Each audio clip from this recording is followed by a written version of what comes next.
साथियों, आज के हमारे ये वीडियो बेहद खास होने वाली है। इसमें हम लोग जो है वह एक एग्रीकल्चर बिजनेस के बारे में बात करने वाले हैं।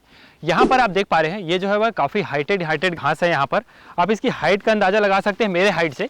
मेरी हाइट जो है लगभग 6 फीट है और ये देख पाएंगे ये जो है वह कितना हाइट में आ रहा है। तो लगभग ये 12-15 फीट की यहाँ पर ग्रास है और ये अभी अच्छे से मैच्योर भी नहीं हुआ है। तो यहाँ पर हम आज जो है बेसिकली बात करने वाले हैं हमारे जो ग्रीन फोडर ग्रास आती है उसके बारे में हम बात करने वाले हैं। यहाँ पर किसान भाई जो है 15 से 20 एकड़ में जो है वह ग्रीन फोडर ग्रास, हमारी जो हरी घास है उसकी खेती यहाँ पर कर रहे हैं। तो इसको किस किस सीज़न में हम कर सकते हैं, किस किस तरह की जो मिट्टियाँ होती है उसके लिए सीटेबल होती है और इसके लिए क्लाइमेट किस तरह से चाहिए होता है, मैनेजमेंट आखिरकार इसका मैनेजमेंट किस तरह से किया जा सकता है। क्योंकि हरे घास की जो रिक्वायरमेंट होती है डेयरी वालों को, गोट वालों को, लाइव स्टॉक जो फार्मिंग करते हैं उनको लगातार इसकी नीड होती है।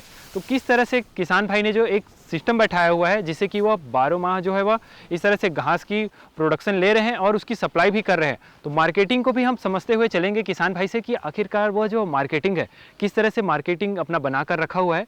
तो काफ़ी सारी जानकारियाँ जो हम किसान भाई से लेने वाले हैं, इसके बारे में पूरी जानकारियाँ भी लेंगे कि इसकी फार्मिंग से लेकर के, इसकी बुआई से लेकर के मार्केटिंग तक, पूरा A to Z तक इसके बारे में हम बात करेंगे। और साथ ही उनसे बात करेंगे कि ये जो एग्रीकल्चर का हमारा यह बिजनेस है, घास का बिजनेस है, उसमें हम प्रति एकड़ में यदि हम काम करना चाहते हैं तो उसमें हमको कितनी प्रॉफिट हो जाएगी। तो इन सब चीज़ों के बारे में हम पूरी बात करने वाले हैं। वीडियो में आप जो है अंत तक बने रहें। सर, अतुल्य कृषि में आपका स्वागत है। जी धन्यवाद। सर, हमारे सामने किसान भाइयों को अपना ये जो फार्मिंग चल रहा है अपना नेपियर का, उसके बारे में बताइए और साथ ही हमारे सामने किसान भाइयों को सबसे पहले एक छोटा सा परिचय देंगे अपना। जी मेरा नाम नरेंद्र पटेल है और अभी हम ग्राम मुरू में खड़े हैं, जिला बिलासपुर, छत्तीसगढ़ राज्य में। जी मैं जो हूँ एक गौपालक हूँ जी और मेरे पास अभी करीब देसी गौवंश, साहिवाल और गिर जो है वो 30 गाय हैं जी सर। और छोटे बड़े जो उनके बच्चे सब मिला के 50 प्लस में हैं। जी तो गौपालन का जो सबसे बड़ी समस्या जो है वो है चारे की उपलब्धता जो है वो सबसे बड़ी समस्या है। जी जी और वो उसका जो हमको 4 साल संघर्ष करने के बाद हमको जो उसका समाधान मिला है वो है सुपर नेपियर। जी ये जो आप पीछे देख रहे हैं ये सुपर नेपियर है और इसमें लगभग 15 से 17% प्रोटीन होता है। तो ये अन्य सभी चारों की तुलना में ये बहुत अच्छा है। जी और यदि हम उत्पादन की बात करें जी तो हमारे खेतों में हमने इसका उत्पादन जो है एक कटाई में 20 टन से लेकर 30 टन तक प्रति एकड़ के हिसाब से हमने उत्पादन लिया है। जी जी और आप इसकी साल में 5 से 6 कटाई ले सकते हैं। जी तो मतलब अगर देखा जाए तो एक साल में 1 लाख केजी से 1.5 लाख केजी आप इसका उत्पादन ले सकते हैं। और यदि और बहुत अच्छा मैनेजमेंट हुआ तो हमने कई जगह देखा है कि वो तो 2 लाख 3 लाख केजी प्रति एकड़ उत्पादन भी लोग लेते हैं। क्लाइमेट उसके बारे में देखिए ये जो है हमारा छत्तीसगढ़ का जो तापमान जो है, जलवायु जो है वो सुपर नेपियर के लिए बहुत अच्छा है। जी और ये कहना चाहिए कि नॉर्थ इंडिया जहाँ पे 5 से 6 महीने ठंड रहती है जी वहाँ पे हो सकता है थोड़ा सा दिक्कत जाए, क्योंकि जैसे अभी हम लोग 11 मार्च को यहाँ खड़े होकर फसल देख रहे हैं। जी इसका जो बढ़वार है वो दिसंबर जनवरी जी और लगभग 10 फरवरी तक कम था, जी। क्योंकि तापमान गिरा हुआ था, इसलिए इसका बढ़त जो है कम था। अभी जैसे ही तापमान ऊपर आया, अब ये अगले नवंबर तक ये काफ़ी तेज़ी से बढ़ेगा। जी हर 50 से 60 दिनों में ये आपका 7 से 8 फीट का हो जाएगा। जी तो ये ठंड के 2 महीने हमारे यहाँ पे थोड़ा दिक्कत करते हैं जी और बाकी समय इसकी बढ़वार जो है बहुत खूब होती है। जी। और मिट्टी की बात करें तो मिट्टी की बात करें तो हर प्रकार की मिट्टी में आप इसको ले सकते हैं, बस ये है कि पानी नहीं भरना चाहिए। जी जल भरा, हाँ, जल भराव नहीं होना चाहिए, और अगर जल भराव है भी तो वो निकल जाए। जी जैसे हमारा जो है बाढ़ग्रस्त इलाका है, जी तो जो भी जैसे आपकी फसल खड़ी है और बाढ़ आई, फसल नहीं डूबा और निकल गई, कोई दिक्कत नहीं है। लेकिन अगर बाढ़ आई, आपने फसल काट दिया है, वो डूबा, तो वो आपको फिर नुकसान हो जाता है। और फील्ड प्रिपरेशन के बारे में सबसे पहले जानना चाहेंगे सर। इसमें जमीन की तैयारी के लिए हम इसमें ज़्यादा कुछ नहीं करते हैं। ये एक बहुत ही मजबूत और जंगली पौधा है। जी तो पहले तो हमने क्या किया, खेत को हमने लेवल कर दिया है, जी जैसे कि हमारे धान वाले खेत होते हैं वैसे ही। जी। और उसके बाद हमने इस पे 2 बार ट्रैक्टर चलाया। तो सर, इसको लगाने का तरीका बताइए। जैसे कि आपने इसको रिज बेड में लगाया हुआ है, तो इसका रिज बेड में लगाने का कारण बताइए। इसको हमने बेड बना के नहीं लगाया एक्चुअली। अच्छा जी। खेत की जुताई करने के बाद जी हमने कुदारी से एक नाली जैसे खींच ली।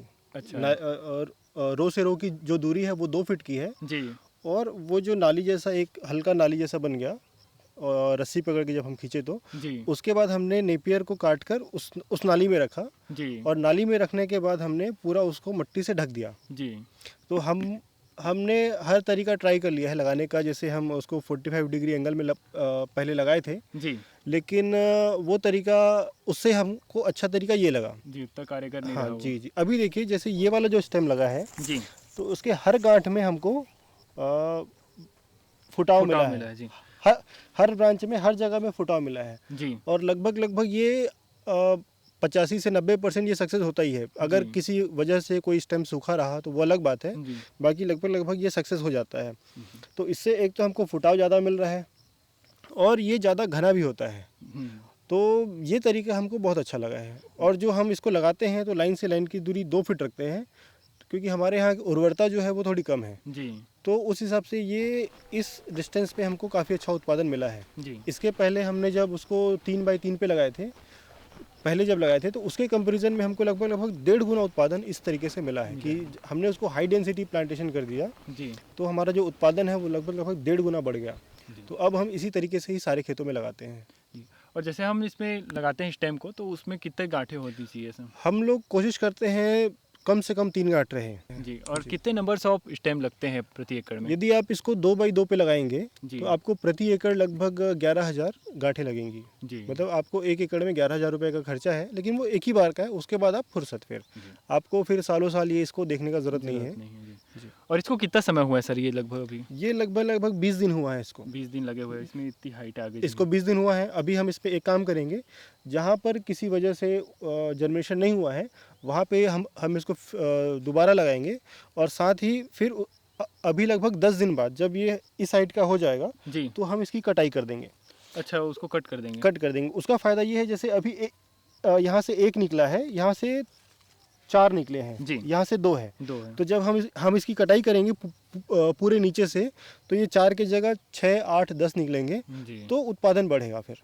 ओके तो अभी पहला कट जो है हमको जल्दी लेना है, जी। एक महीने में हमको इसका कट ले लेना है। लेना है। इसमें खरपतवार नियंत्रण के लिए आपको, जब आप कटाई करते हैं इसकी, जी। बस ये ध्यान रखना है, जब इसकी पूरी कटाई हो जाए जी तो जितने एरिया में कटाई हुआ है उस पे आप अगले दिन पैराक्वाट का स्प्रे कर सकते हैं। जी। तो क्या होगा, आपका जो पौधा है वो सुरक्षित रहेगा जी। और जो खरपतवार है वो मर जाएंगे। बस ध्यान ये रखना है कि जब आप इसमें सिंचाई कर रहे हैं तो वो, मतलब सॉरी, जब आप इसमें दवाई डाल रहे हैं जी तब ये कटाई के बाद ही हो। जी अगर हम ऐसे डालेंगे तो ये भी मरेगा जी। और खरपतवार भी मरेंगे। हाँ, मतलब ये फिर से उग जाएगा, इसको दिक्कत नहीं है, ये फिर से उग जाएगा, टाइम के लिए प्रभावित हो जाएगा। लेकिन ये प्रभावित हो जाएगा। जी लेकिन जब आप इसकी पूरी कटाई कर देंगे और तब उसके बाद करेंगे दवाई, तो फिर आपको इस पौधे में कोई नुकसान नहीं होगा। जी हाँ, लेकिन ये है कि जिस दिन कटाई की हो उसके अगले दिन, जी, क्योंकि ताकि उससे हाँ, जो है वो फील हो जाए। जी जी। और क्या है, यदि आप 2-3 दिन बाद डिले करेंगे तब क्या होगा, यहाँ से नए ब्रांचेस निकलना शुरू हो जाएंगे, तो फिर पौधे को नुकसान होगा। जी तो भले आप 1 स्पेयर या आधा स्पेयर सिंचाई करें, लेकिन ध्यान रखें कि जब कटाई हो गई उसके अगले दिन ही आप उसका स्प्रे कर दें। जी। और इसमें इंसेक्ट वगैरह देखने को मिलता होगा, फंगस इसमें इंसेक्टिसाइड का, आपको फंगस का कोई समस्या नहीं है, कोई दिक्कत नहीं है आपको। जी। आपको कुछ भी स्प्रे करने का ज़रूरत नहीं है। ओपन फील्ड में कर सकते हैं। आप ओपन फील्ड, मतलब मुझे ओपन फील्ड ज़्यादा कन्वीनियंट लगता है। जी आप जैसा चाहे वैसा कर सकते हैं, कोई दिक्कत नहीं है। ओपन में क्या होता है कि जैसे हमको पानी देना है, जी हमारा अभी करीब 12 एकड़ का प्लाट है, तो दिन और रात हमको पानी देना पड़ता है। जी। तो वो रेस्ट बेड अगर करेंगे तो हमको पानी देने में दिक्कत होगा। अभी क्या है, हम इस खेत में छोड़ देते हैं, अभी फ्लड इरिगेशन से फ्लड इरिगेशन से ही पानी देते हैं। जी रात में छोड़ दिए, उसके बाद ये पूरा खेत में पानी हो गया। जी जो एक्सेस पानी है हम नीचे वाले खेत में छोड़ देते हैं, जी। और फिर उसका जो एक्सेस पानी है उससे नीचे खेत में छोड़ देते हैं। जैसे धान की खेती में हम करते हैं जी same जी उसी तरह से। जी। उसके बाद फिर इसमें कुछ सावधानियां रखनी होती होंगी अगर स्टेम जब हम लगाते हैं, जैसे गन्ने में दीमक वगैरह चींटी की? नहीं, ऐसा इस पे कोई समस्या नहीं है। जब पुट करते हैं हम, एंगल क्या होना चाहिए? आपको केवल ये देखना है कि जब ये हम लगा रहे हैं जी तो हमको जमीन में नमी बरकरार रखनी है। उस जी। समय ये ज्यादा सूखे नहीं। अभी जैसे मार्च का महीना है, अप्रैल का महीना जो आएगा, जी तो हमको हर 4 से 5 दिन में इसको पानी देना पड़ेगा। जी उसके बाद जब ये एक बार जड़ पकड़ लेगा तो हम इसको हर हफ्ते 10 दिन में अपनी जमीन की मॉइस्चर को देख के हम जी। लोग उस हिसाब से पानी देंगे। लेकिन जी। शुरुआत में, अच्छा, ज़्यादा जल भरा हुआ अगर, जी तो स्टेम सड़ जाएगा। जी। तो हमको खाली नमी बरकरार रखनी है जब तक ये 3 फीट 4 फीट हाइट तक नहीं आ जाता 3 है। फीट तक ध्यान रखना होगा। जी। और खाद के बारे में बात करें सर, खाद किस तरह से होगी इसमें? खाद आप लगाने के पहले आप गोबर खाद का भरपूर उपयोग करें। आप जी। जितना गोबर खाद उपयोग करेंगे आपको उतना ज़्यादा ही प्रोडक्शन मिलेगा। जी। और यदि पहले नहीं कर पाते हैं तो बाद में भी डाल सकते हैं। जी, गोबर खाद ही। गोबर खाद जो है, और केमिकल फर्टिलाइजर का उपयोग करना होता है क्या? अगर आप करना चाहें, जी। आपकी ज़मीन जो है अगर कम उपजाऊ है जी। तो आप उस केस में केवल यूरिया का छिड़काव कर सकते हैं। जी। वो भी बहुत कम मात्रा में 20 से 30 किलो प्रति एकड़ के हिसाब से। जी। ये बहुत तेजी से बढ़ता है। जी। इसको खाली पानी और तापमान अच्छा चाहिए। अच्छा जी। मिट्टी अगर अच्छी है तो ये आपको बहुत अच्छा पैदावार देगा। जी। यदि गौशाला का जो पानी है, कई किसानों के पास होता है जी। गौशाला का पानी जो धोवन वाला है, वो जी। सब डाल रहे हैं, जो गाय धुलती है वो पानी जा रहा है, तो फिर पूछे ही मत, ये तो जी। बहुत अच्छा रिजल्ट देगा। फिर ये तो 3 लाख 4 लाख केजी तक भी दे देगा फिर। अब इसमें हम बात कर लेते हैं, जैसे कि इसकी हार्वेस्टिंग हो चुकी है, जी। तो इसकी हम कितनी साल में कितनी हार्वेस्टिंग ले सकते हैं, और इसका जो क्रॉप है वो कितना लंबा चलता है उसके बारे में बताइए। मेरे तो कुछ खेत हैं वो 4 साल पुराने हैं। जी। मैं पिछले 4 सालों जैसे से कि आपने बताया 4 साल से इसको। जी, मैं पिछले 4 सालों से ये कर रहा हूँ। जी। और इसका जो कटाई का उपयुक्त समय है वो 55 से 60 दिन का है। जी। क्योंकि उसके बाद जो नीचे का जो हिस्सा है वो कड़ा होने लगता है। जी। तो सबसे अच्छा जो समय है वो 55 से 60 दिनों का है। और इस हिसाब से देखा जाए तो आप साल में 6 कट ले सकते हैं। लेकिन चूंकि ठंड में 2 महीना थोड़ा सा दिक्कत है, जी। तो हम उसको कम से कम 5 कट, और यदि बहुत अच्छा है तो फिर 6 कट 6 कट आप ले सकते हैं उसको। जी। और सर इसके पास चलते हुए इसमें जैसे कि चलिए सर चल बात कर लेते हैं थोड़ा सा। इसमें जैसे कि बात करें, इसको आपने जैसे गाय में तो उपयोग ही कर रहे हैं, उसके अलावा जो अन्य जो लाइव स्टॉक फार्मिंग करते हैं, पशुपालन के अलावा जो और कुछ बकरियां कर रहे हैं, तो किन के लिए और कैपेबल हो सकता है ये जो है? बकरियों में इसका बहुत अच्छा उपयोग हो सकता है। उसका रिजल्ट जैसे अगर बात करें तो आपने किसी को दिया है सर इसमें? नहीं, बकरियों पे तो चूंकि हमको करना नहीं है, जी। जी। इसीलिए हम नहीं कर रहे हैं। जी, आपने कहीं स्टडी किया होगा तो बकरियों में इसका किस तरह से उपयोग हो उसके बारे में बताइए। जिस तरह से गाय को आप खिला रहे हो इसी रहेगा इसमें। स्टॉल फीडिंग जिन लोग करते हैं, जी। जिन लोग घर में पाल के बकरियों को खिलाते हैं, जी। उनके लिए ये बहुत अच्छा चारे का सोर्स हो सकता है। जी। क्योंकि जनरली क्या है, हमारे छत्तीसगढ़ में पैरा गठिया और उसमें दाना मिला के ही खिलाया जाता है। और जी। पैरा गठिया में वो केवल पेट भरने का है, उसमें आपको कोई भी न्यूट्रिशन नहीं है उसपे। जी। नेपियर जो है वो अपने स्टेम से लगता है, जी। जिसमें 2 गांठें 3 गांठें हम लोग इस्तेमाल करते हैं लगाने के लिए। तो ये जो है हमने लगाने के लिए, दूसरे खेतों में लगाने के लिए, या और किसी भाई को चाहिए, किसी गौशाला वाले को चाहिए, तो उनको देने के लिए हमने ये रखा है। तो ये जो है कम से कम 5 से 6 महीने पुराना होना चाहिए। तो क्या होता है, नीचे का जो उसका स्टेम है वो कड़ा हो जाता है। जी। क्योंकि जब 2 महीने का है, जैसे ये बाजू वाला 2 महीने का है, तो ये खिलाने के लायक है। और उसके बाद जो है हमको उसको और मैच्योर करना पड़ता है ताकि वो लगाने के लायक हो सके। तो ये उसके लिए छोड़ा गया है। जी। और इसकी साइकिल कब तक चलती है? जो ये जो है ये 8 महीना 9 महीने बाद ये खुद ब खुद सूख जाता है, लेकिन तब तक दूसरे ब्रांचेस जो हैं वो बड़े हो जाते हैं।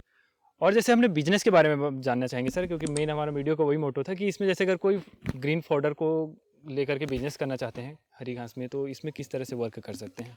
देखिए, अभी बिलासपुर की डेयरियों में हरे चारे का जो रेट है वो 2.5 रुपये से लेकर 4 रुपये तक प्रति किलो के हिसाब से वेरी कर रहा है। जी सर।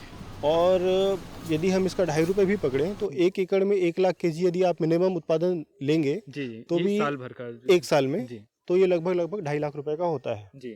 तो प्रति एकड़। हाँ, प्रति एकड़ में। जी। उसमें आपका लेबर भी इंक्लूडेड है और